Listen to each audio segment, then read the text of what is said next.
And here we go, another video.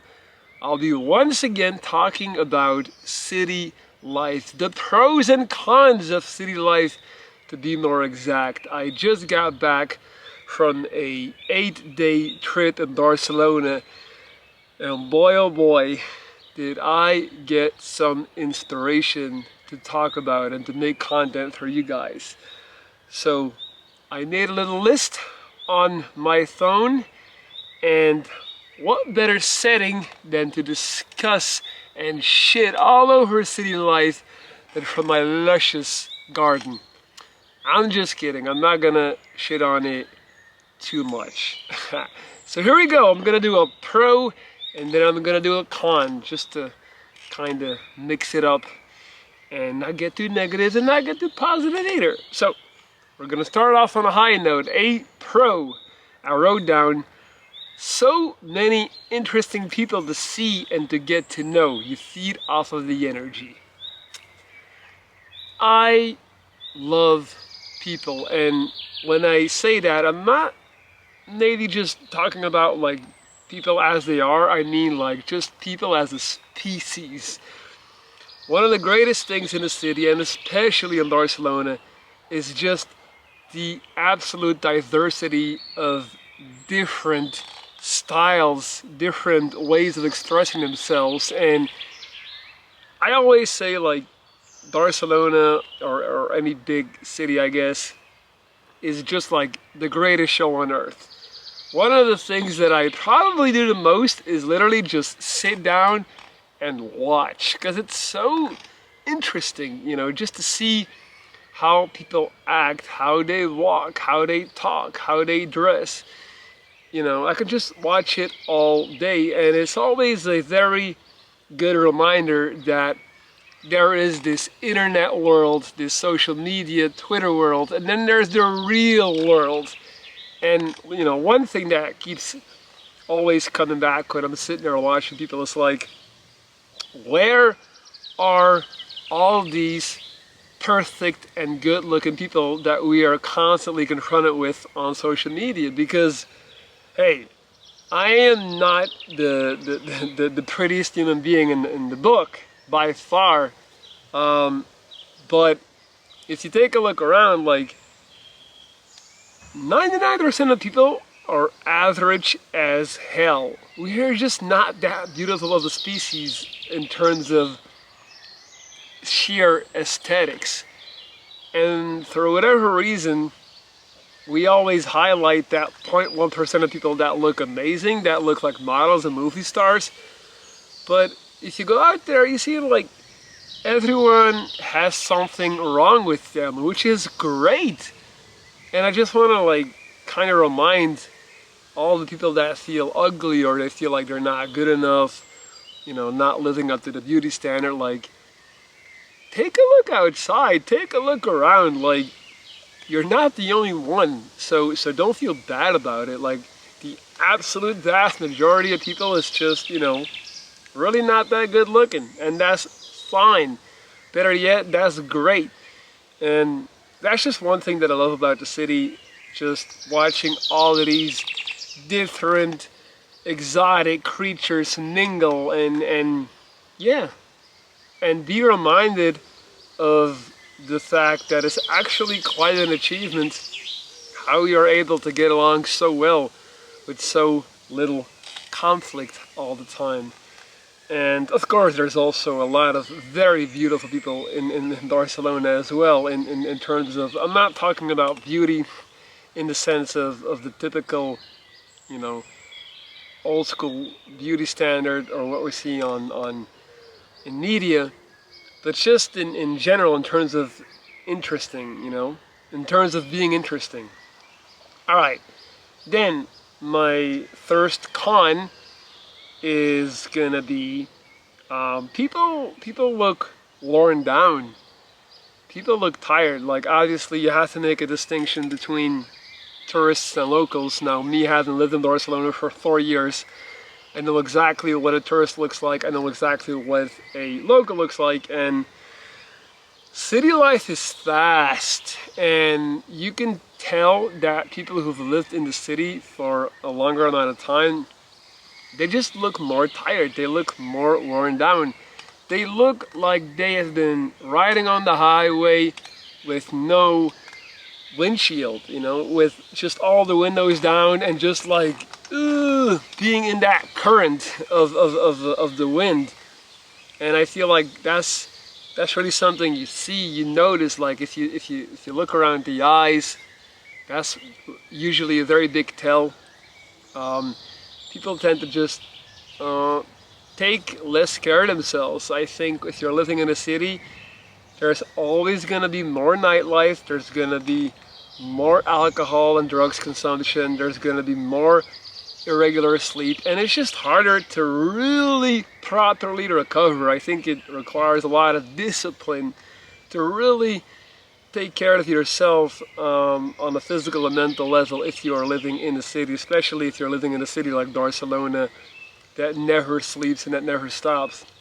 And I noticed that. I really noticed that. Like people just like, even though they might be very active and they might be very caffeine infused and they're all pepped up, you can see that they're kind of like deeply, inherently, there's a tiredness there that is undeniable. And I feel like I see it in myself.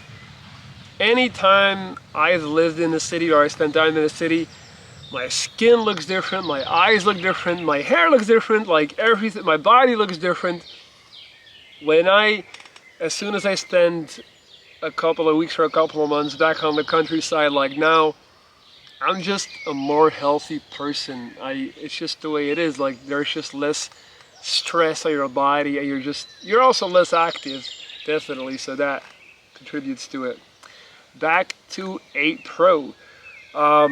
Fashion, culture, and finger on the pulse is what I wrote down. And you may not be able to tell since I'm sitting here in a tank top and shorts, but I love fashion. I really do. Like I'm just very interested in that. And when I say fashion, I'm not talking about designer, not talking about fashion shows. I just mean the art of expressing yourself through clothing, through fashion is something that I'm really passionate about. And again, like you might think right now like, what the hell are you talking about? Like usually I see you in tank tops or like gym shirts. Every single item of clothing that I put on, that I wear, I thought about. Like nothing is a coincidence. I am a maniac when it comes to my clothing. Now that doesn't mean that I'm dressing like a model or like I'm always pretty and ready for a business dinner. On the contrary, I express myself through my clothing. Like right now, yeah, I'm wearing this tank top, also as a proclamation of pride of my physique, my body. Like I worked really hard to look like this, and it just goes hand in hand. But in a city like Barcelona, you see so many individual expressions of fashion and personalities, and especially there, like there's no rules. People just really do as they please, and they go very extreme, and I love that. And that's why I wrote finger on the pulse, because all the trends start there. All the waves, all the, you know, like they are way ahead. Like anytime I see something new in Barcelona, like 2-3 years later, it finally makes its way down to Belgium. So for me personally, that is really exciting. Also, I wrote culture. Obviously, a city is gonna have more culture than the countryside. Usually that's just the way it is. Cities also tend to attract a lot more artists, as it is more viable for them to make money in a city where they have a potentially larger audience that would be interested in their art. Also, it has a lot to do with networking if you're trying to be an artist. So just like cultural wise, there's so much to get from the city that probably on the countryside is way less. So that is a huge pro. Now I also know that there's a lot of people that don't give a damn about fashion, clothing, or even culture. So if that's not in your wheelhouse, then yeah, maybe even potentially the biggest asset of the city gets lost for you. So then we have another con.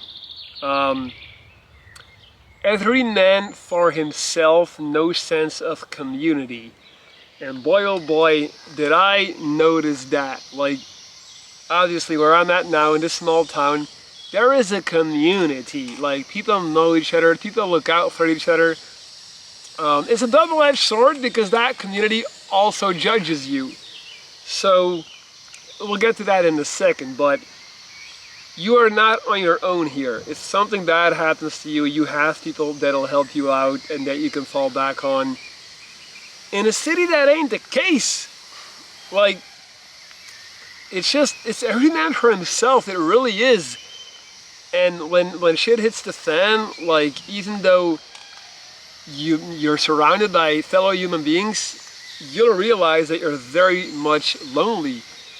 Also, due to the large amount of potential relationships that you can form in the city, relationships tend to have less value, meaning that if you lose 2 friends in a city, it's like, well, I still have access to this huge pool of like 500,000 or 1 million people that I can make friends with. So like, friendships seem to have less value, and people seem to be more prone to stop friendships, to cut off people, because guess what? Like, I can just make new friends.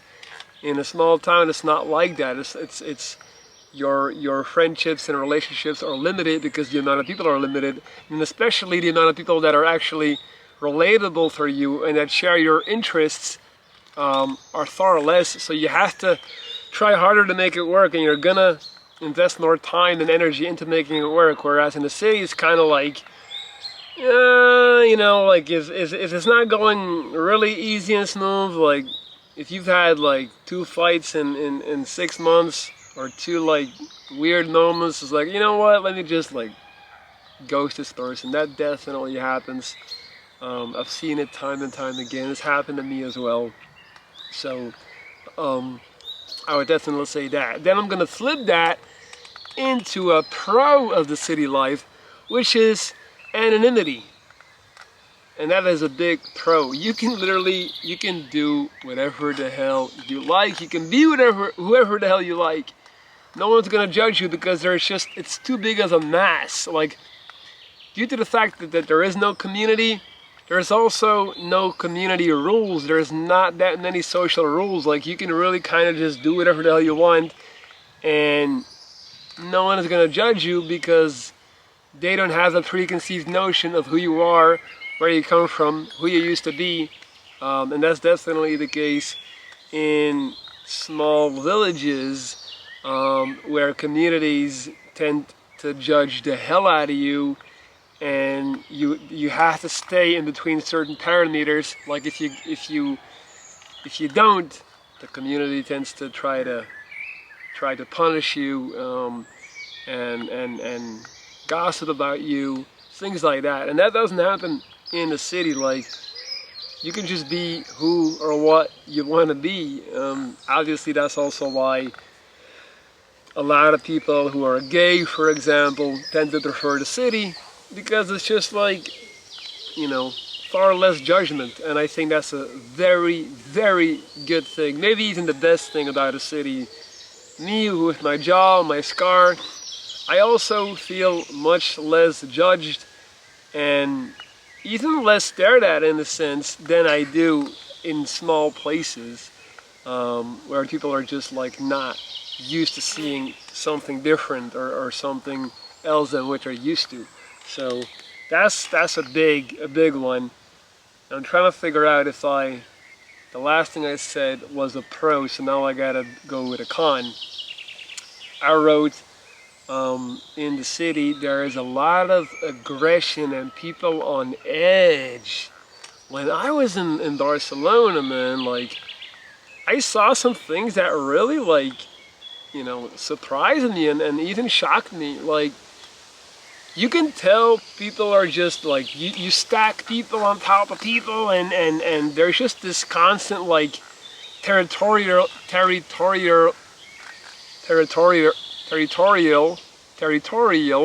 ugh, um, primitive feeling of like, you know, like, I gotta be ready to stand up for myself. I'm gonna stand my ground, and if you invade my space, and if you disrespect me, like, I'm ready to go. Like, people are on edge, and you can feel that. And mind you, like, Barcelona is one of the chillest cities in the world. Like, everybody smokes weed. The sun is shining most of the time. A lot of people are on vacation, so I can imagine that this is even much more the case in other cities. For example, Antwerp, the city of Antwerp in Belgium. People are on edge, man. That's why I don't like it. That's why I would never move there. But even in Barcelona, where people are supposed to be chill and laid back, oof, I saw some things. Like, I was walking down the street at some point, and I witnessed a discussion. There was one man in the doorway, and then there was this other guy talking to him. And the guy that was talking to him, he had a bunch of belongings. Like, he looked like he was moving. Like, he had a couple of big bags filled with a bunch of stuff, and he was wearing a big backpack. And I overheard them having an argument, and it was something about, you know, the guy that was on the street was pleading for something with the guy in the doorway. And as I passed, I heard the guy in the doorway say, he just said, literally, like, no, I already told you no. And then he just said, like, you know what? And then he literally just, he stepped back and he forcefully slammed the door into the guy with all the stuff, like, heavily packed, causing him to, like, you know, kind of fall back, like, drop one of his bags, his belongings or whatever, it spill over on the street, and he was all like, you know, like, oh, and screaming, and like, and I was just like, I was kind of shocked, like, physically slamming a door in someone's face like that. Like, obviously there was I don't have any context. Like, it just shocked me, like, how willing this guy was in the doorway to immediately, well, the thing is, I don't know anything about the situation, so still though, like, I felt like that would not really happen here. Like, you're not gonna slam the door in someone's face if they're physically still standing, like, in the doorway. And yeah, it was just like, it kind of like, I was like, damn. And then of course, like, I went over and I was like, I tried to like, I picked some of the stuff up, and he was looking at me like I was gonna rob him, which again reminded me, like, I'm trying to help you because you just got, like, thrown on the street, and then the first thing that seemed to come to his mind that I was, like, a robber or trying to take advantage of the situation, which again kind of confirms my sentiment about every man for himself and people being on edge. And then something else, like a day later, I saw this, people were fighting, man, about, like, this older couple was shouting and yelling and getting in the face of this other couple with a dog. And again, like, I don't know what really happened, but all I know is that, like, the level of aggression that they were taking it to, the level of intensity, yeah, you don't see that here. Like, you don't see that unless somebody is about to get, like, somebody's going to jail. And I just feel like people in the city are just way more capable of turning up and taking it to that next crazy level, because I guess that's kind of what you have to do in the jungle. So I consider that a big con myself. And that's it. Those were my findings. So please comment below. What do you think? Do you agree with me? Do you disagree with me? What do you prefer? The city? The countryside? Do you recognize any of my observations? Do you have anything to add? Please comment below and let me know. I find that stuff very interesting. If you want to join my Discord community, which is like a 3-chat server where my community resides, you can click on the link below this video. There's a link to my Discord. You can just sign up and come hang out. Alright guys, that's it. Don't forget to hit the thumbs up and stay tuned for the next video. Have a good one. Ciao.